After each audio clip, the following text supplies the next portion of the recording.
Why did this man feel the nerve to tell the world that Bow Wow has some good cooch? Please get this man out of here or some help, quickly. Y'all already know what time it is. I got the black V-neck on.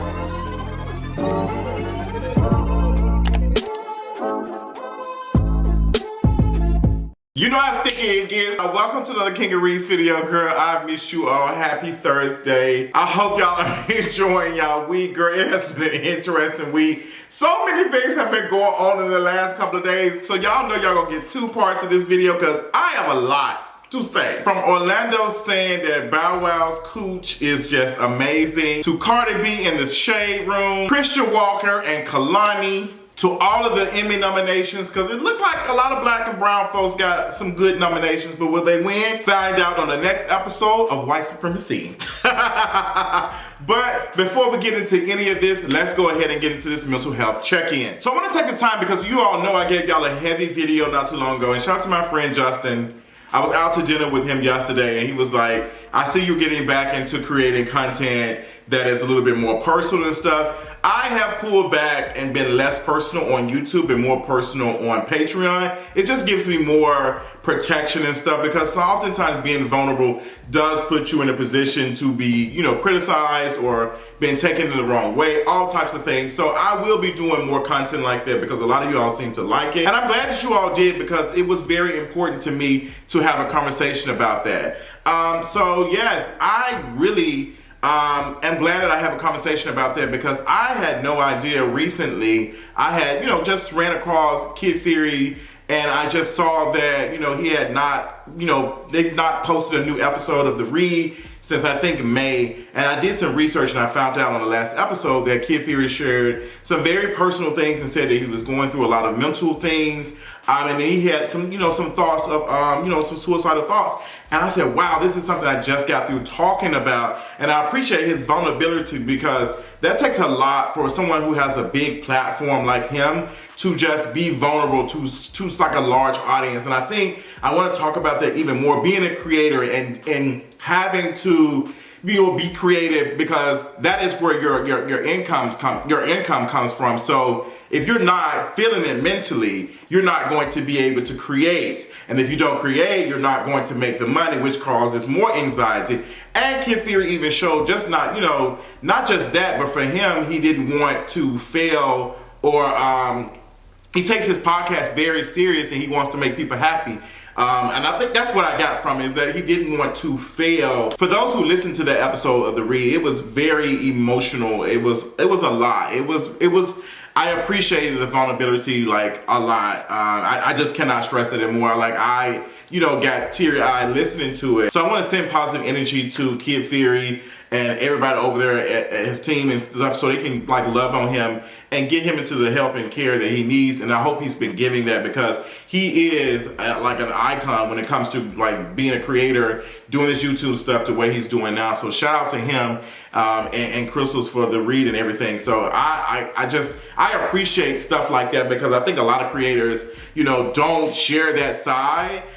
People don't know what's going on sometimes because we have to kind of smile and put on the face and everything. So it's very interesting. But I do talk about moments and stuff like this on Patreon. But I will be doing it a little bit more since y'all are interested in it. But I don't have anything to say about mental health check-in about myself.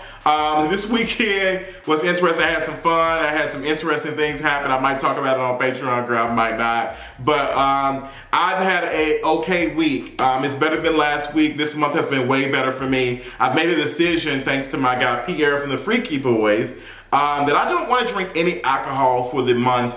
Until my birthday, possibly. My birthday's on the 13th of August, and I don't think I want to drink any alcohol for a month because Pierre hasn't drunk any alcohol. I think he said 7 or 9 months, and just a transition of his energy and how he is. He still messes hell no lie. I love that for him, but just he looks different, and I was like, I want to try that. I don't drink that much except casual with friends or I'm out. But I went out to dinner twice yesterday, where I went out to lunch and dinner, and I did not drink any alcohol. So I'm gonna see if I can keep this up. No alcohol today. I don't drink that much, but I just want to completely cut it out and see what it does for me. Also, I've been, doing some other things. I've been moving my body, working out a little bit more. I'm not really dedicated to losing weight, but I'm dedicated to like mental health and making sure that I feel good. Cause girl, these steps in my house she be beating my ass, okay? But that's all I got for the mental health check-in. I know it's a lot, but let's go ahead and get into the tea for today. The tea for today, girl, I don't even know what to start. Let's go ahead and just talk about this Bow Wow and Orlando situation, Shad Moss, whatever you want. You know how sticky it gets. Now, every time I listen to Sticky, I'm gonna think about Bow Wow having some sticky coochie. I don't know why that's a thing, but it's just in my mind. So Orlando was doing a podcast like he's always doing and just saying a bunch of crazy stuff to go viral. Like my girl Juicy said, like, outrage is currency. And, Orlando does that. He'll get on a podcast or he'll do a video saying some very outlandish stuff just out of nowhere. And he gets attention for a couple of hours, a couple of days, and then it disappears. So in this podcast interview thing that he was doing, he had named that Bow Wow, he ain't have no problem with Shad Moss Bow Wow. He said Bow Wow has some good coochie. And I'm so glad that Bow Wow didn't come online to, really just drag it and tweet on stuff like that. He did respond to a little bit. He's like, bro, I'm working on some of this stuff. I'm working on a TV show. I don't have time for a move on. I don't believe it. I just don't like that we've been like hearing a lot of noise about these possible people that we've been watching and we've been knowing for years. Oh, we're secretly doing some gay stuff when they were younger or whatever. Because it was a conversation about what was it? They said Keenan's girlfriend or Kale's girlfriend, whoever, ex-girlfriend or whatever, had said that he caught Nick Cannon in a cheerleading outfit or something, trying to cheer what's name up. I was like, girl, what's going on? It's just move away from me with this Apollo. Like, it's just a hot flaming mess. I'm like, girl, can we do something? Can y'all come up with something else? Can you come up with something else? I just don't get it. I don't like, girl, I don't know. It's tired. It's late. It's late in Atlanta. Go home. I'm on. You're off. But now I did have a big crush on Bow Wow when I was in middle school and high school. So the thought of him having some good coochie, it do kind of speak to me a little bit. Like, is it giving good coochie like Suki? Is it giving Suki with a good coochie? Is it giving that, or is it just good coochie? What makes good coochie? Now that I think about it, what makes good coochie? I asked my friend about that the other day, and I was like, what makes good coochie? Y'all tell me in the comments as best as you can without y'all flagging my stuff. So speaking of good coochie, we gotta talk about the Princess of WAP, Queen of WAP, and wet coochie and good coochie herself, Cardi B. Girl, what is going on? I got two stories to talk about with Cardi B. Cardi B has dropped the video for Hot Shit. And Hot Shit, is on the charts. Or is it? It is on the charts. It ended up landing number 13 on the Billboard Hot 100. I'm not really surprised that it landed at number 13. I knew it wasn't even top 10. A lot of people do not like the song. A lot of folks actually hate Kanye West's verse. People who I know who are big Kanye West fans did not like it. So it felt very lazy. Listening to it, the video doesn't even save it, to be honest. I think Cardi looks amazing in the music video. Her hair looked amazing. Everything was just giving. Nails, the visuals. Some of the visuals. It wasn't my favorite video because it was giving, what's homegirl name from 106 & Park? The little robot animated thing. It was giving that a little bit. Like, the CGI was not the best. It was not giving Disney budget.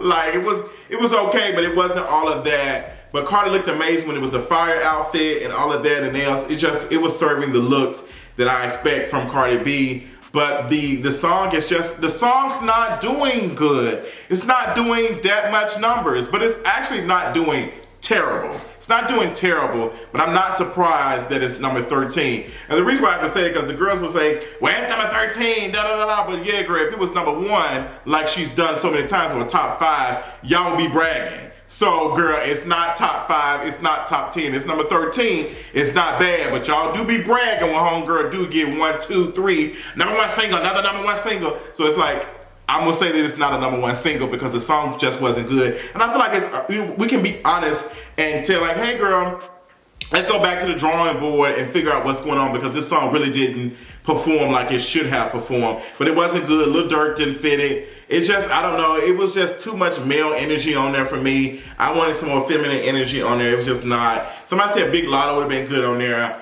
I'm not sure, but I would have liked somebody else on there. It was just like Lil Durk and Kanye West. It was dust. And Kanye West sounded like he was out of breath with that. It just, like, he was just so tired and so laid. Oh my gosh, it was terrible. Also, Cardi B was in the news this weekend for going back and forth with the Shade Room. Girl, she was dragging the Shade Room on Twitter. She had asked them to delete a post of her child, a picture. She said, girl, y'all need to take that down, honey. Y'all don't post no good stuff. So take this down. This is weird.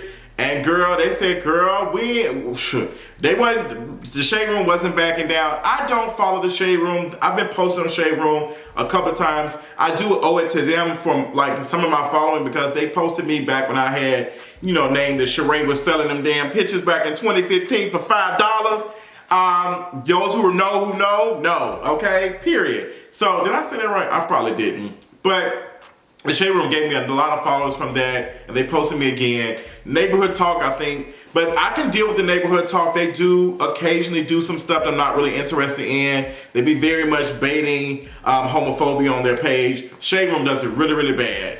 Shade Room, I had to unfollow them. Like, honestly, I just cannot. So when she was going at the Shade Room, I really didn't even care. Honestly, I think Shade Room is a nuisance to the community. I think, honestly, a lot of these quote-unquote Instagram blogs, y'all need to go. Y'all are not doing anybody in their favors. First of all, a lot of y'all not even posting original content, original stories. Y'all not getting that many clicks on y'all website. Y'all are regurgitating tweets. Y'all are screenshotting tweets. Y'all are screenshotting videos, recording videos that people have already done, and y'all posting on y'all shit with y'all logos. Y'all are not paying these folks. Like, y'all are taking folks' content and repackaging it as y'all's, and it's just really tired. Like, y'all are not no reputable blogs. Y'all are just not that girl. Like, y'all are taking content that y'all don't have the rights to and reposting it. A lot of y'all, I want, honestly, to somebody to sue y'all asses, to be honest. But Cardi B was going back and forth. The Shade Room did step out of their professional bag. They should not have responded. Like, the Shade Room is a brand. They should not have responded to Cardi B like that. Cardi B is a person. Yes, she is a celebrity, but she can do that. Now, if Cardi B was tweeting from her foundation or something, tweeting back, then it would have been unprofessional. But I just don't think the Shade Room should have been clapping back at her. They should have had, homegirl who owns the Shade Room should have been clapping back and saying something, or send a press release. Good, but y'all be getting too ghetto and too gotta. And I don't mind. I don't think it's bad, but it's just unprofessional and it doesn't do anything. Then y'all have to backtrack and pussy pop. It just don't be working out. It ain't working out. Crunch time. Shout out to me for getting top 5 bloggers who do not like Nicki Minaj. I saw that the other day. That was hilarious. I was like, girl, these girls really do be checking my everything. I love all for you. Period. I love that. So let's talk about the Wildest Fest. There's so much stuff that was going on with that. Like Cardi, they was trying to say that Cardi was clocking folks with a mic, but somebody had tried to take her mic in the audience. There was a lot of crazy folks who run up on stage. Somebody had ran up on stage while Lil Baby was performing. Lil Baby's security knocked him all the way down. It was so funny. I was like, oh my God. Also, what else happened? Shout out to Summer Walker for her getting her flowers at the festival, at the Wildest Festival. Then she had, she had the crowd hyped. The crowd was singing her songs, and she felt good. She said she doesn't give love like this often. I think you do get a lot of love, Summer Walker. And I don't like when like black artists go to another country and stuff, predominantly white countries, and then they say, oh, well, y'all showing me a little more love than my black folks. Black folks have been showing you love and buying your tickets to your shows and stuff, even when you don't want to perform certain songs for various reasons. So I don't think that's fair to say that, but that is her what's name, but I just don't think it's fair for people who have been supporting her. She's been getting a lot of love in the U.S., And people love Summer Walker. I do. I like her too. I just wish she would keep some of her idiot opinions to herself. There was one that she was posting about the birthing parent stuff, and a lot of people was responding to that. Folks were trying to drag me. I'm just like, how does someone naming someone as a birthing parent take away from you being a mother? I just don't. It's just like we open stuff up to be more inclusive, and then people are like, well, you taking my rights away. And I don't think people don't understand that that's the same thing that white people do. But I know it's not going to connect for folks. They're going to say, well, no. You can still call yourself a mother. But there are some people who do have children who are not mothers. There are some people who are raising kids and stuff who are not mothers. And that's okay. You're still a mother at the end of the day, girl. But we need to open up there, because how do I describe someone who is raising a child and who doesn't identify as a mother? Like, that's helping them out. Like, I just don't get it. I don't want people to just think for a second and like, hey, how is this hurting me? This is not hurting me. Like, girl, we got all these other things going on. All these anti-black laws being, the stuff with Roe v. Wade being overturned, affecting black and brown women, and we are here worried about something so insignificant as that. It just doesn't make any sense to me, and it's just so irritating.